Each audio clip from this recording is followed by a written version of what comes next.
مشاهدينا رجعنا لحضراتكم مرة أخرى بعد الفاصل. لسه هنبتدي دلوقتي حلقتنا وتفاصيل حلقتنا اللي بنتكلم فيها عن الحفاظ على نضارة وصحة البشرة والشعر خلال شهر رمضان الكريم. خلوني أرحب بضيفتي اللي نورتني في الاستوديو، الأستاذة الدكتورة نهى عطارد، استشاري الأمراض الجلدية والتجميل. دكتور نهى، نورتيني يا فندم النهارده. كل سنه وحضرتك طيبه. وحضرتك طيب. منورنا كالعاده طبعا. الله يخليك، تسلم. العنايه بالبشره والشعر خلال شهر رمضان الكريم، الاول قبل ما ندخل في موضوع حلقتنا عاوزين ناكد على كل الساده المشاهدين اللي متابعينا اللي عاوزين يشاركونا باستفسار او مداخله، هننزل لحضراتكم رقم تليفون القناه تقدروا تشاركونا باستفساراتكم وتساؤلاتكم فيما يتعلق بموضوع حلقتنا النهارده وهو البشره والشعر، ودكتوره نهى ان شاء الله هتجاوب على كل الاسئله بالتفصيل. دكتوره نهى، احنا في شهر رمضان الكريم بنصوم لعدد ساعات طويله، ما بنشربش فيها ميه، جسمنا ما بيخشوش الغذاء المناسب. هل ده بيؤثر على البشره بتاعتنا؟ هل ده بيؤثر على الشعر؟ خصوصا اذا كان الناس ما بتعوضش ده في الفتره الفطار ومن لحد السحور، والسحور طبعا بيكون في اهمال شديد قوي في انه يدخل العناصر الاساسيه، الراجل او المراه يعني يدخلوا العناصر الاساسيه اللي الجسم محتاجها. فكلمينا شويه بقى عن شهر رمضان، تاثير ده ايه على البشره والشعر؟ تمام. بص حضرتك، هو طبعا احنا في شهر رمضان البشره كل من اكتر المشاكل. الاول لازم نعرف الاول ايه المشاكل اللي بتحصل في البشره في شهر رمضان وبتحصل ليه. نمره واحد من المشاكل اللي بتحصل ان البشره بتجف. طبعا الصيام فترات طويله، قله شرب الميه، قله الاهتمام بالبشره طول فتره الصيام، الاكل اللي مش مظبوط وقت من الفطار للسحور، كل ده بيأثر على البشره سلبا. من اول المشاكل اللي بنشوفها الجفاف، جفاف البشره. من اسبابه الاساسيه طبعا قله شرب الميه، مفيش ميه كويس بتتشرب. طول اليوم الصيام احنا ما بنشربش ميه، ما بندخلش جسمنا ميه خالص، سوائل خالص. مفيش فيتامينات، مفيش معادن، مفيش غذاء اصلا، مفيش اكل. يعني احنا لا ميه ولا اكل ولا فيتامينات ولا اي حاجه طول فتره الصيام. ضيف على ذلك حضرتك ان بعد الفطار، من الفطار للسحور، مش كل الناس بتتناول الميه بالشكل المظبوط. ممكن نقول هنعالج كل حاجه على حده ازاي، وممكن نقول يعني ممكن اقول لحضرتك الاول المشاكل وبعدين طريقه علاجها واحده واحده. نقول نتكلم عن المشكله وعلاجها. تمام. المشكله الاول حاجه بالنسبه للجفاف، العلاج الاساسي بتاعها ان احنا نشرب الميه بشكل منتظم فتره من الفطار للسحور. نعوض الفتره اللي فاتتنا. الشكل المظبوط لشرب الميه، ودي حاجه مهمه جدا. الشكل المظبوط للميه مش ان انا اشرب كوبايه، مش اشرب ازازه سوري مره واحده مثلا بعد الفطار، او ازازه كامله قبل السحور. ده مش مظبوط. المظبوط ان انا اشرب كوبايه ميه كل ساعه. انا لو شربت كوبايه ميه كل ساعه، انا كده عندي من الفطار للسحور تقريبا 10 ساعات. فانا كده كاني اخدت 10 كوبايات ميه. ال10 كوبايات ميه دول هيبقوا بمثابه لترين ونص. حوالي لترين ونص. هم دول تحديدا اللي الجسم محتاجهم من جرعه الميه المناسبه في اليوم. مع اختلاف طبعا كل جسم غير التاني، بس واحد بيحتاج 2 لتر. على اساس لو الواحد دخل جسمه ميه كتير مره واحده، الجسم هيتخلص منها؟ هيتخلص منها زي ما اتشربت زي ما هتنزل. زي الاكل كده، الواحد لما ياكل مفيش اي استفاده منها خالص. كتير قوي زياده عن اللزوم، الجسم بياخد احتياجاته وبيخرج الباقي بره الجسم. بالظبط. حاجه تانية، انا لو بهتم بالمرطبات والحاجات اللي بتغذي البشره والكريمات المغذيه للبشره في الفترات العاديه 1%، انا لازم في شهر رمضان اهتم 100%. يعني مفيش لا غنى عن المرطبات والحاجات الكريمات اللي بتغذي البشره من الخارج. طب معلش يا دكتور، في سؤال عشان الموضوع الميه. اتفضل. في ناس بتسال، هل الشرب السوائل الاخرى، العصاير، الشاي، القهاوي، الحاجات دي كلها يعتبر ما يعتبرش؟ لا. هل يعتبر من ضمن ال 2 لتر ونص اللي جسمنا محتاجهم، او الميه اللي جسمنا محتاجها، السوائل اللي جسمنا محتاجها؟ لا. الميه يعني اللي نقصد بيه بترطيب الجسم، الميه اللي بتدخل الجسم في صوره H2O. ميه في صوره خلصة. ميه. تمام. حتى احنا احيانا لما بيجي لنا واحده بشرتها جافه قوي بنقول لها اعتبري الميه هو الدواء. يعني اعتبري ان انا كاتبه لك دواء. كوبايه ميه كل ساعه. بس خلاص كده مشكلتها نصها اتحل. النص التاني هيتحل كويس قوي بالكريمات والمواد الغذائيه يعني الصحيه بقى بعد كده، ان احنا ناكلها مظبوط، الاكل اللي يديها المعادن ويديها الفيتامينات اللي تظهر بعد كده على وشها. وده بيخلينا نتطرق للمشكله الثانيه بتاعه البشره اللي هي البهتان. دايما في شهر رمضان بنلاقي كل البنات او الرجاله او كله تلاقي وشهم باهت، تحس ان وشهم فقد النضاره، فقد الحيويه. ده ليه؟ ده ليه؟ نتيجه طبعا انه الفيتامينات والمعادن بدات تفقد صحيح. من البشره. مفيش خضار بيدخل ولا فاكهه تدخل الجسم، مفيش فتره طويله انا مفيش غذاء خالص، مفيش اكل ولا خضار ولا فاكهه ولا بروتين ولا اي حاجه، انا مجرد صايمه. ومن بعد الفطار كل همي ان انا اكل سكريات ودهون وحاجات تشبعني بس ما تغذينيش.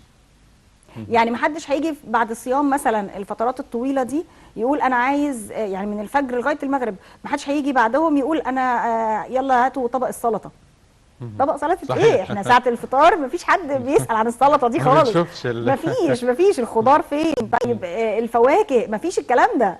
فين البسبوسه؟ فين الكنافه؟ هو ده اللي احنا يعني في شهر رمضان الاكل الدسم هو ده الاساسي عندنا. فطبعا قصاد كده عمالين نفقد في الفيتامينات والمعادن، الجسم محتاج معادن. حضرتك كنت بتتكلمي على المرطبات لما كنا بنتكلم على جفاف البشره، بتقولي في ناس بتستخدم مرطبات بس يعني ما هو كل مرطب بيناسب نوع معين من انواع البشره. يعني لازم نستخدم المرطبات ونستخدم معاها المواد اللي تغذي البشره، يعني مش بس مرطب ومغذي. ليه مغذي؟ عشان يكون فيه الفيتامينات اللي بيفقدها الجلد، ويكون فيه المعادن اللي احنا محتاجينها عشان تظهر النضاره، عشان تضيع مشكله البهتان. يعني احنا كده نبقى عالجنا بشرب الميه والكريمات المظبوطه، هنبقى عالجنا مشكلتين، هنبقى عالجنا الجفاف وعالجنا البهتان او الشحوب بتاع البشره. طيب احنا معانا مداخله استاذه دينا من الفيوم. استاذه زينب من الفيوم.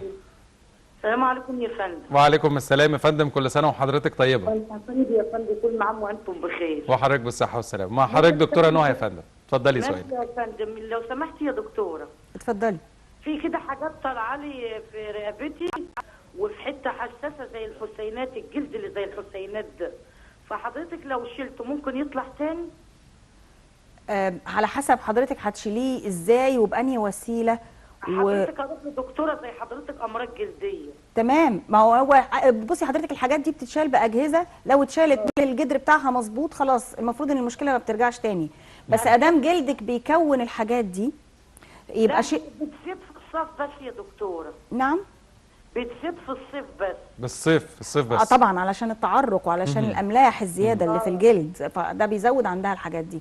هي المفروض ان حضرتك اما يبدا يدخل شهر الصيف، يعني اما يبدا يدخل الاشهر اللي فيها الصيف عندك لازم تبتدي تستخدم يعني تمشي على سيستم كده للعنايه بالبشره علشان تقلل التعرق، تلبس دايما ملابس قطنيه، تهتم دايما طيب في سؤال تاني يا فندم؟ استاذه زينب في سؤال تاني لحضرتك؟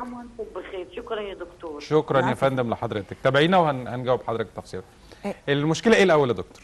المشكله ان في عندها افراز الاملاح بيزيد عموما في جلدها.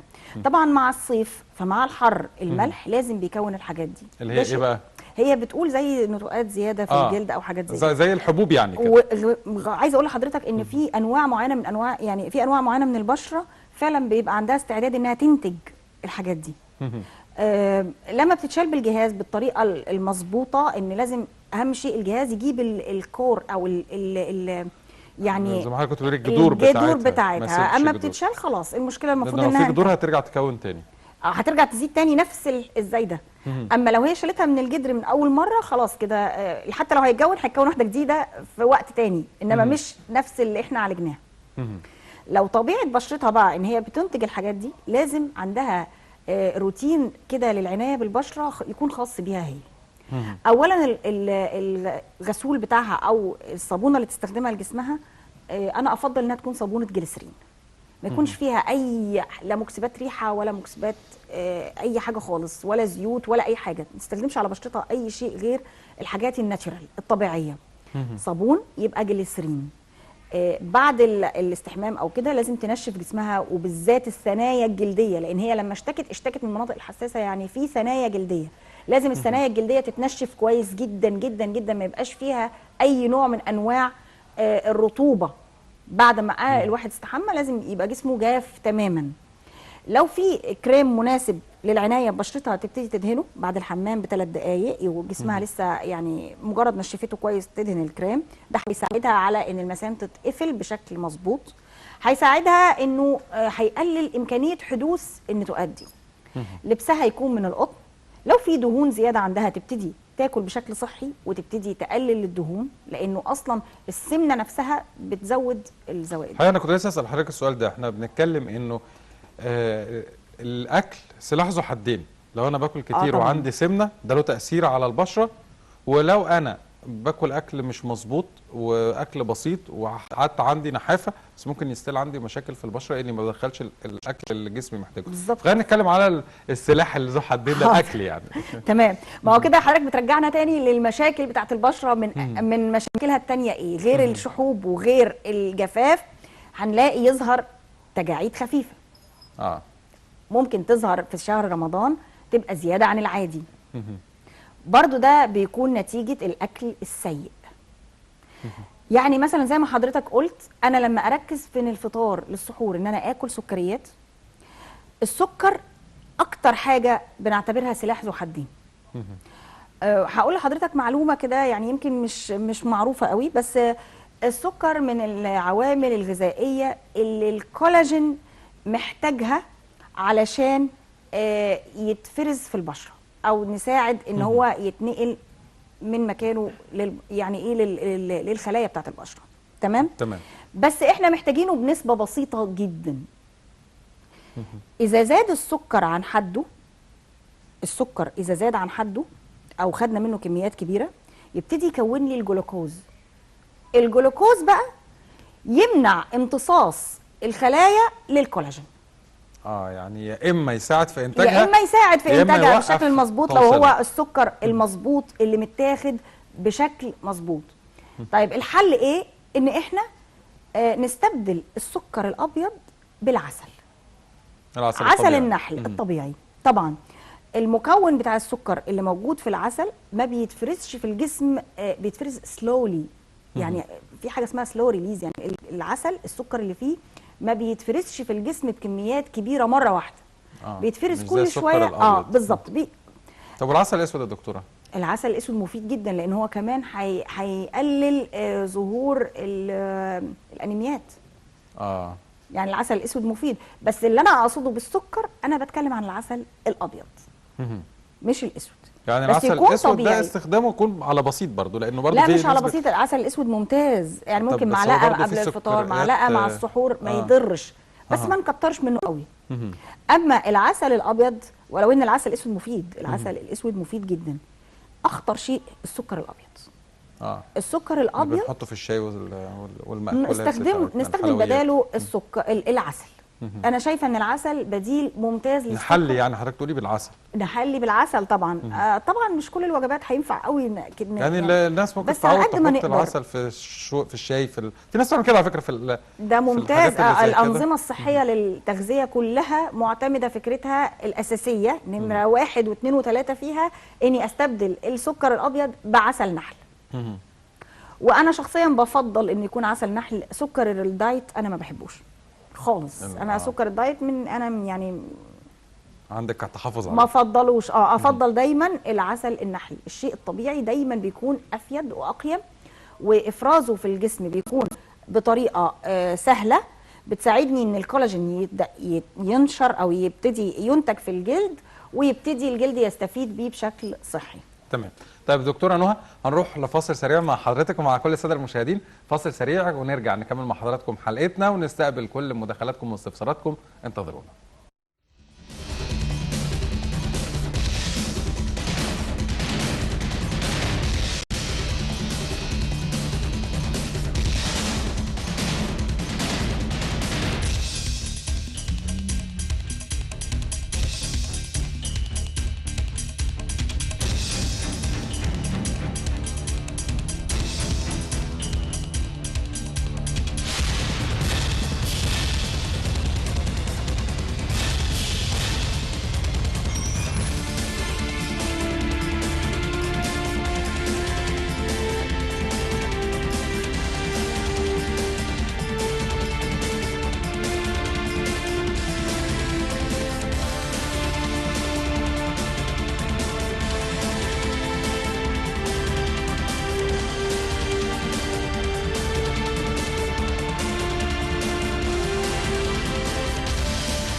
رجعنا لحضراتكم مرة أخرى أعزائي المشاهدين بعد الفاصل، ولسه مكملين حلقتنا من طبيب العيلة، ولسه منورانا دكتورة نهى عطارد استشاري الأمراض الجلدية والتجميل. بجد الترحيب بحضرتك مرة أخرى يا دكتور. اهلا وسهلا بحضرتك. وقبل الفاصل كنا توقفنا عند تجاعيد البشرة اللي بتظهر بس في شهر رمضان، وأنا بقى ليا يعني كام سؤال حوالين الموضوع ده. هل ده له مرتبط بسن معين، ولا هل ده مرتبط بس بالشهر الكريم؟ يعني هل الناس اللي عندها استعداد لتكون الحاجات دي بتظهر بس في رمضان ولا ايه؟ طبعا بص حضرتك، هو لازم مبدئيا عشان يظهر تجاعيد في الجلد لازم يكون الجلد عنده استعداد انه ينتج التجاعيد. تمام. بس برضو بنسب مختلفة. يعني كل الناس بشرتها بتجف، كل الناس بشرتها بتجف بس بنسب مختلفة. الصغيرة مش هيطلع عندها تجاعيد زي الكبيرة. الفتحة اللي لونها افتح هيطلع لها تجاعيد اكتر من الاسمر شوية. كل نوع بشره وكل طبيعه بشره، اللي بشرتها جافه في الاساس هيطلع لها تجاعيد اكتر من اللي بشرتها دهنيه. بس هذا لا يمنع انه كلهم بيصبوا في نفس المشكله، ان انا هبتدي الجلد يفقد الكولاجين، يبتدي يفقد الالاستين، يبتدي يبقى فيه تجاعيد نتيجه زي ما بقول لحضرتك كتر تناول السكريات اللي بتخلينا مش عارفين كمان نستفيد من شويه الكولاجين اللي اكناهم. نتيجه انا بتعرض للشمس وما بحطش الكريمات الشمس الواقيه، مش بركز في الموضوع ده قوي. نتيجه استخدام ميك اب هو لوحده بيزود الجفاف بتاع البشره، فكل ده ممكن يزود لي التجاعيد بتاعه البشره في شهر رمضان تحديدا.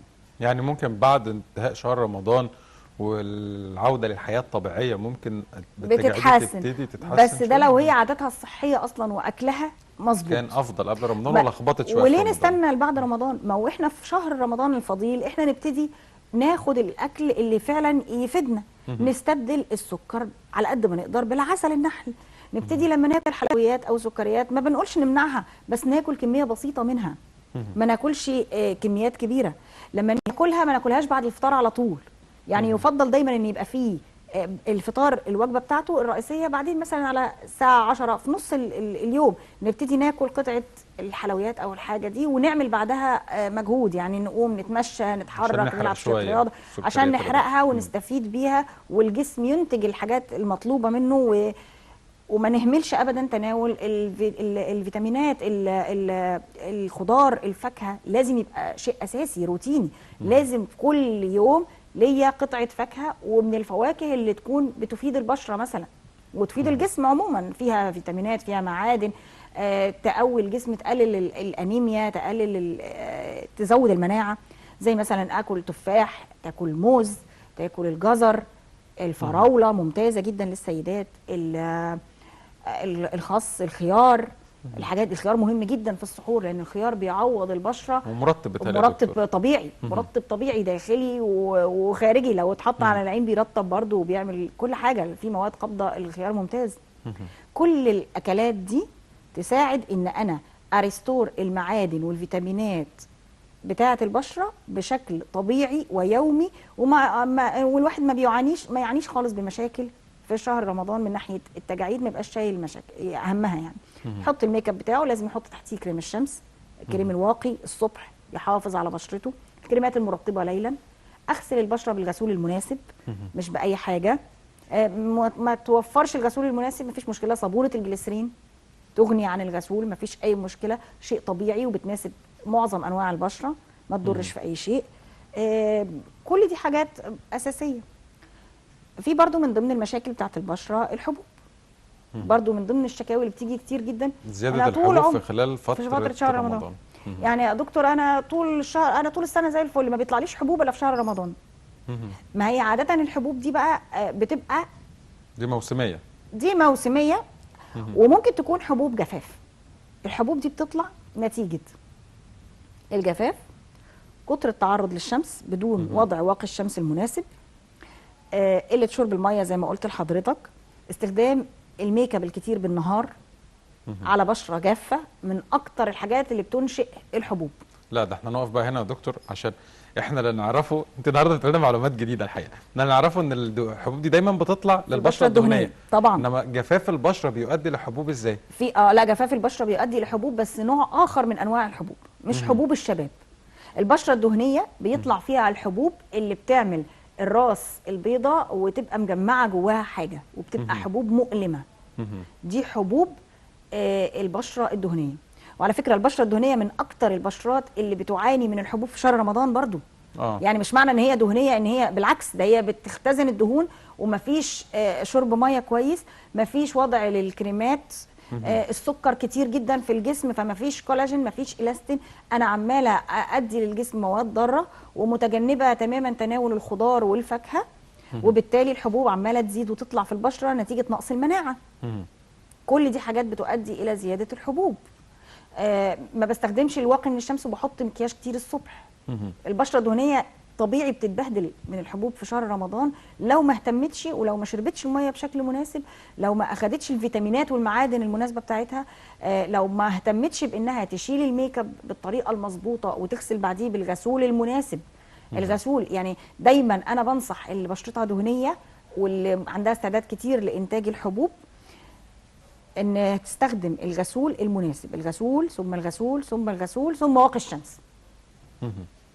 دولت فعلا بيعالجوا نقول 70-80% من المشكله بتاعت ظهور الحبوب في البشره بالنسبه للدهنيه.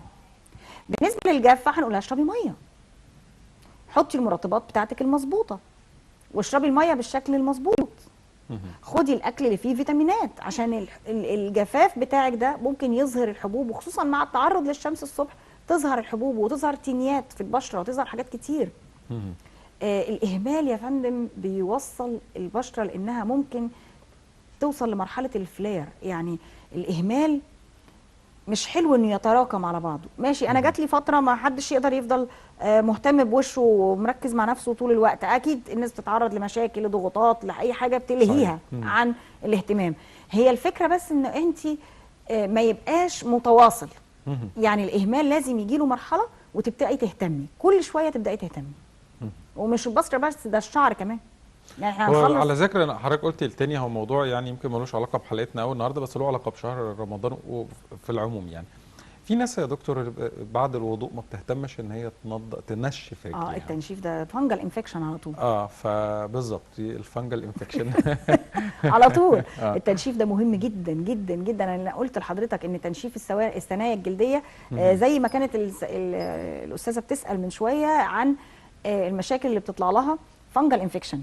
لو الجلد عنده استعداد يطلع زوايد هيطلع زوايد جلديه. حبوب مش مظبوطه تبتدي تنتج ريحه كمان. يعني الفنجل ده احيانا بيطلع ريحه مش مظبوطه.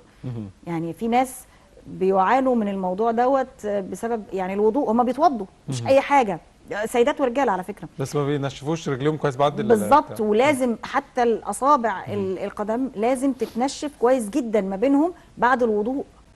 لازم. وبنسمع انها معديه كمان. طبعا معدية. كمان يعني معديه.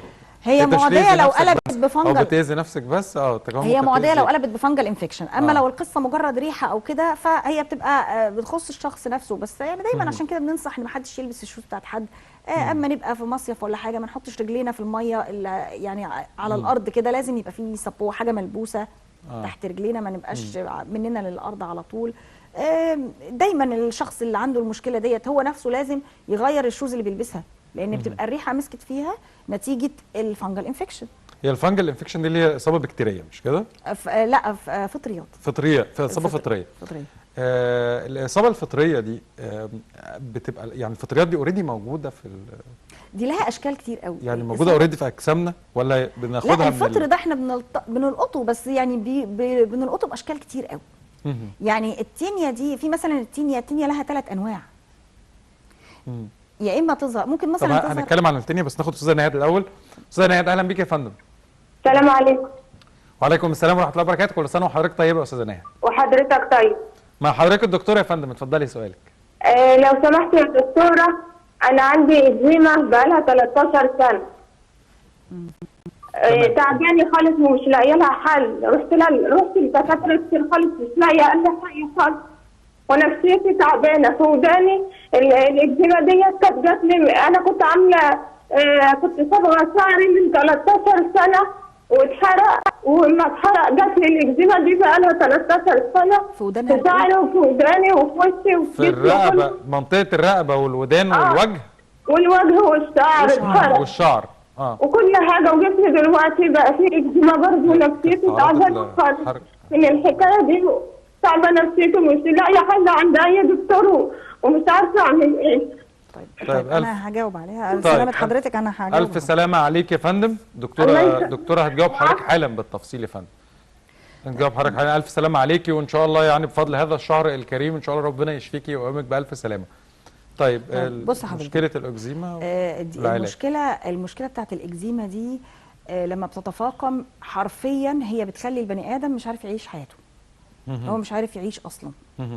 قالت كمان على ما اذكر، قالت وصل الموضوع للتشنجات في المخ بسبب لا، هي بتتشنج لان جلدها وجعها، فده بيؤدي الى التهاب في الاعصاب. هي ممكن تكون بدات تاثر لها على الاعصاب بتاعتها الطرفيه فبدات تتعبها. انا حاسه ان الاستاذه نهاد لازم تبدا انها تتوجه لحد من بدايه التشخيص، لازم يكون تشخيص سليم.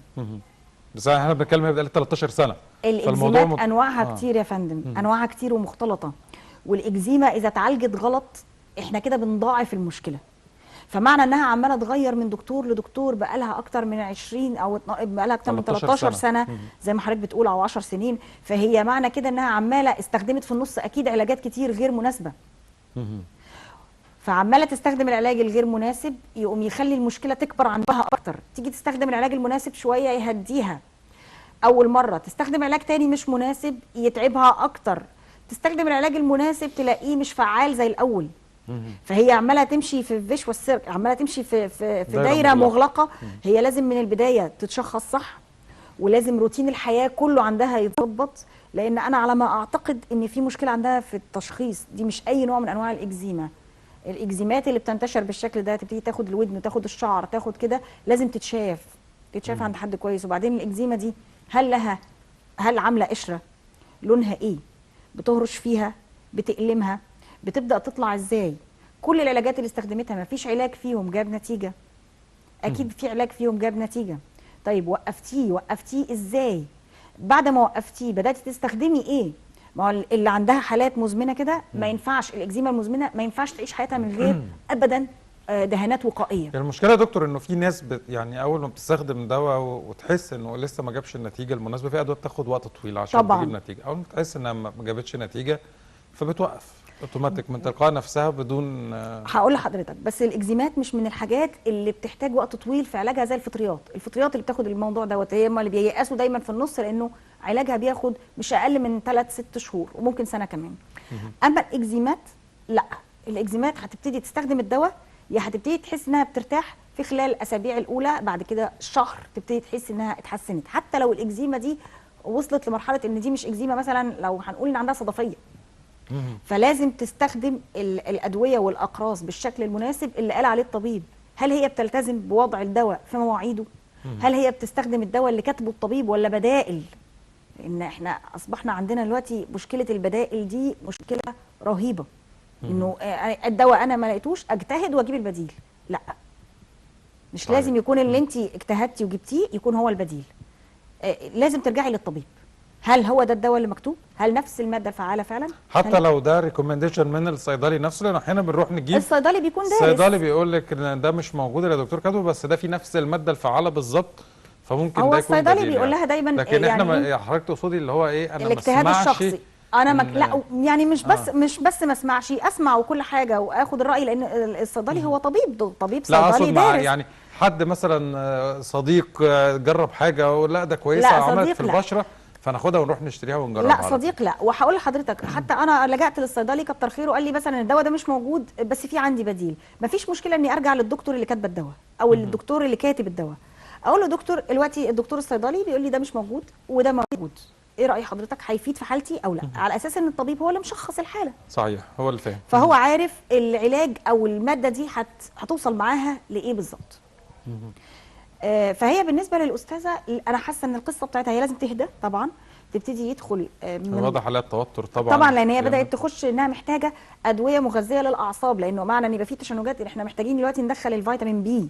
لازم تبدا تاخد فيتامين بي بكميات مناسبه في البدايه تكثفه وبعد كده تبدا تسحبه بالتدريج وتستمر على جرعات مخففه منه. طب النصيحه ليها ايه يا دكتوره؟ النصيحه ليها انها لازم تهتم بالقصه بتاعتها دي، لان فعلا لازم تروح لدكتور متخصص دكتور يكون وتستمر مع الفتره او يكون له تستمر باع يعني معاه في الموضوع وتمشي ده. زي ما بيقول، وبعد ما ربنا يكتب لها الشفاء ان شاء الله هي هتبتدي تتحسن مثلا في خلال الشهور الاولى، تصبر على العلاج تستمر فيه. بعد ما تبتدي تتحسن ما توقفش علاج مره واحده، لازم بيكون في يا فندم كريمات بتدهن ومواد بتتحط وادويه احيانا بتتاخد علشان وقايه من ان الاكزيما دي تطلع تاني لو هي انواع معينه من انواع الاكزيمات، علشان ما تدمرلهاش حياتها. صحيح. شعرها لازم شامبو معين يتغسل بيه، مفيش حاجه اسمها اي شامبو معين، اغسل بشامبو معين يكون طبيعي ما يكونش فيه مواد معينه. مش عارفه تستخدم شامبو معين خليها تستخدم الجونسون، بس لازم ادام في تعب كده لازم في البدايه هتبتدي تستخدم شامبوهات علاجيه. بعد كده تستخدم بتاع الاطفال اللي هو المخصص بعد كده للاطفال. تستخدم اي حاجه على قد امكانياتها. بس لازم تبقى فيه عنايه. صحيح انا مثلا في الاول ممكن الجا لاستخدام شويه جرعات بسيطه من الكورتيكوستيرويد او بعض الكريمات اللي احنا بنحتاج ان احنا نحطها على الاكزيما وهي في الاكيوت ستيج او ملتهبه قوي، بس الكلام ده بيكون في خلال ايام ابدا اسحبه بعدها واحط البدائل. يعني دلوقتي في كريمات كتير جدا بتعمل عمل الكورتيزون انما هي مش كورتيزون. طيب استاذه نهى من الاسكندريه، اهلا بيك يا فندم. اهلا بيك يا فندم. كل سنه وحضرتك طيبه يا فندم. وحضرتك طيب بخير. مع حضرتك دكتوره نهى يا استاذه نهى. سؤالك اتفضلي. لو سمحت انا على طول بيطلع لي شيكس في شعري ومش عارفه اعمل فيه ايه. بيطلع ايه يا فندم؟ معلش الصوت مش واضح بس. قشره شعر يعني. تمام. دي باستمرار طول السنه يعني ولا في فتره ما بين الصيف والشتاء والحاجات دي؟ لا هي في فتره الشتاء. فتره الشتاء. طيب في سؤال تاني؟ شكرا ربنا يخليك يا رب. طيب نورتينا يا فندم، هنجاوب حضرتك حالا.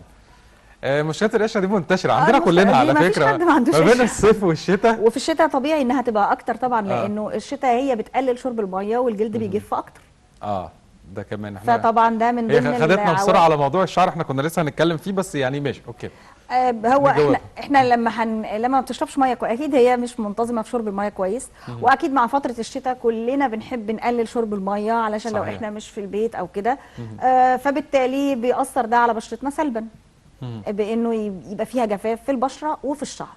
يعني هي الميه يا دكتور ولا عشان برضو الجو البروده نفسها وعاداتنا السيئه ان احنا بنخش نستحمى بميه يعني سخنه جدا خصوصا السيدات هي ميه سخنه جدا هو نقص الشمس، هو عدم وجود الشمس. عدم وجود الشمس اللي بيؤدي للقشره. عدم وجود الشمس حضرتك، الشمس فيها الالترا فايلوت ريز دي اصلا هي بتساعدنا على ان فروه الراس تبقى صحيه وتنتج الشعر يعني تفرز الزيوت الطبيعيه بتاعتها. اما فتره الشتاء ما بيبقاش فيه التعرض للشمس بالشكل الكافي، فبالتالي وما فيش شرب ميه بالشكل الكافي فالبشره بتجف. طيب القشره، خلينا ناخد استاذه اسراء. استاذه اسراء اهلا بيك يا فندم، كل سنه وحضرتك طيبه يا فندم. وانت طيب حضرتك. كنت عاوزه اكلم الدكتوره لو سمحت. مع حضرتك دكتوره نهى يا استاذه اسراء اتفضلي. دكتوره كان عندي سؤال. ابني كان مصاب بنوع من انواع الاكزيما وللاسف عرفت الحكايه دي متاخر يعني. هو كان ظاهر يعني نوع الاكزيما على عينيه ودانه وشعره. فرحت للدكتور جلديه شخصني تشخيص وبعدين رحت للدكتور تاني فشخصني تشخيص تاني فقال لي هي نوع الاكزيما اس دي. اكزيما ايه يا فندم؟ سمعتيها؟ ما سمعناش حضرتك بتقولي. هو كلام الدكتور ان نوع الاكزيما اس دي. اس دي؟ ده اسم للاكزيما. اكزيما اسمها اس دي؟ بص هو احنا ما نعرفش، احنا ما شفناش الحاله. هو احنا الفكره. طب احنا خلاص هنسالها. طب اسئله ولا حاجه؟ ايه؟ في اسئله هو عنده كام سنه؟ الدكتوره لو سمحت هي اللون الحاجات اللي كانت بتطلع له لونها ابيض في عينيه ودانه وشعره قشر كتير. كان بيهرش فيها كتير؟ لا ما كانش بيهرش بس كان في قشر كتير في شعره وعلامات بيضه كده حوالين عينيه وفي ودانه. بتقع وبعدين بتسيب لون ايه تحتها؟ ابيض. بتقع وتسيب لون تحتها ولا هي بتفضل بيضه؟ لا هي بتقع كده الجلد بيقع وبيسيب لون ابيض ويسيب لون تحتيه ابيض. سن قد ايه يا فندم؟ سنه 8 سنين. كنت عاوز اعرف بس ده مرض مزمن محتاج علاج لفترات طويله ولا يعني عاوزه اطمن على الحاله عموما. طيب هو حاليا خف منها تماما ولا لسه هو انا لما ابتديت بالكريمات اللي ادتهاني الدكتوره وكده، ابتديت فيها من يومين 3 حاسه بتحسن يعني. تمام. الف سلامه عليه ان شاء الله، نتمنى له الشفاء. شكرا لحضرتك فندم، وهنجاوب حضرتك حالا. شكرا. طبعا هو ده محتاج ان هو يتشاف. يعني القصه ابدا الجلد بالذات ما ينفعش، يعني حتى لو الرؤيه واضحه جدا بالنسبه للطبيب، انا افضل انه ما يتمش التشخيص الا لما يشوف الحاله. لازم يتشاف لان سنه صغير، وهي بتقول القشره بتقع وتسيب مكانها ابيض. فرق كبير قوي ان القشره تقع وتسيب ابيض، يعني بتسيب جلد، ولا بتقع وتسيب مكانها احمر او بينك وهي بتشوفه ابيض. الولد لونه ايه، شكله ايه، نوعيه جلده ايه، جلده دهني، جلده جاف، هي نفسها طبيعه جلدها ايه، لان طبيعه جلدها هتورثها لابنها. بتهتم بيه ازاي، بيلعب في ايه، بيقعد اللعب بتاعه عاده في ايه، بيغسل وشه بايه، بتغسله شعره بشامبو شكله ايه. كل دي حاجات هتفرق في العلاج نفسه. طيب هي كان ليها انا سؤال شايفه مهم. مبدئيا هي الاكزيما هل هي علاج مدى الحياه يعني، ولا لازم مزمن علاجها ولا؟ مدى. هقول لحضرتك بتعالج فتره لما بتتهيج الاكزيما عليها، بتبتدي تعالج الاكزيما نفسها، انما بيبقى فيه روتين وقايه منها مدى الحياه عشان ما تجيش تاني. عشان ما تجيش، ولو جت تيجي بشكل بسيط ما يزعجش قوي وما يخليش الواحد مش عارف يعيش حياته كده. في بعض الكريمات ومش شرط انها تكون كورتيكوستيرويد. وبعدين الولد ده انا شايفه انه لازم يتشاف كويس جدا عشان نعرف هل هي يعني اس دي او وات ايفر، لازم تتشاف. لازم يتشاف، والعلاج بتاعه هيبقى ازاي. ولو هي كاتباله اي جرعات من الكورتيكوستيرويد لازم نبتدي نسحبها ونحط البدائل اللي زي ما بقول لحضرتك. في حاجه اسمها كورتيزون لايك اكشن، في كريمات دلوقتي بتقوم بعمل الكورتيكوستيرويد بس ما هياش كورتيزون.